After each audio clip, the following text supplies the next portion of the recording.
কোন জায়গায় বিক্রি করছস জোরে ক। পৃথিবীর শ্রেষ্ঠতম একটি নাম হচ্ছে মা।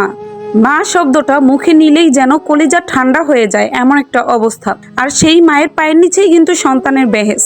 একজন মা তার সন্তানের জন্য পৃথিবীতে সবকিছু করতে পারে, এমনকি সারা জীবন বিসর্জন দিয়ে দিতে পারে। কিন্তু এই মায়ের ক্ষেত্রে তেমনটা হয়নি।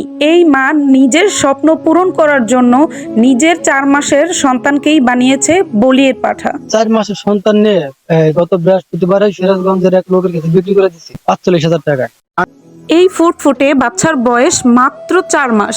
এই 4 মাসের বাচ্চাকে বলি হতে হলো তার মায়ের শখের কাছে। নাকের ফুল, নূপুর আর মোবাইল, এই কয়েকটা শখের জন্য ৪৫,০০০ টাকার বিনিময়ে এই বাচ্চাটিকে তার গর্ভধারিণী মা বিক্রি করে দিয়েছে। এইদিকে 4 মাসের বাচ্চার কাপড় নিয়ে বসে কান্নাকাটি করছে বাবা রবিউল। সে যে কোনো কিছুর বিনিময়ে তার বাচ্চাকে ফেরত চায় এবং সাথে শাস্তি চায় যারা তার বাচ্চাকে বিক্রি করছে, তার ওয়াইফের সাথে যারা যারা জড়িত ছিলেন। আমি আমার ওয়াইফের বিচার চাই যে এই ভুলটা কেমনে করলো, আর আমার বাচ্চা আমি ফেরত চাই। এই কেমন মা শুধুমাত্র নিজের স্বপ্ন পূরণ করার জন্য, নিজের ইচ্ছে পূরণ করার জন্য ৪৫,০০০ টাকার বিনিময়ে নিজের 4 মাসের বাচ্চাকে, নিজের নারী ছেঁড়া ধনকে কিভাবে বিক্রি করে দিল অন্যর কাছে।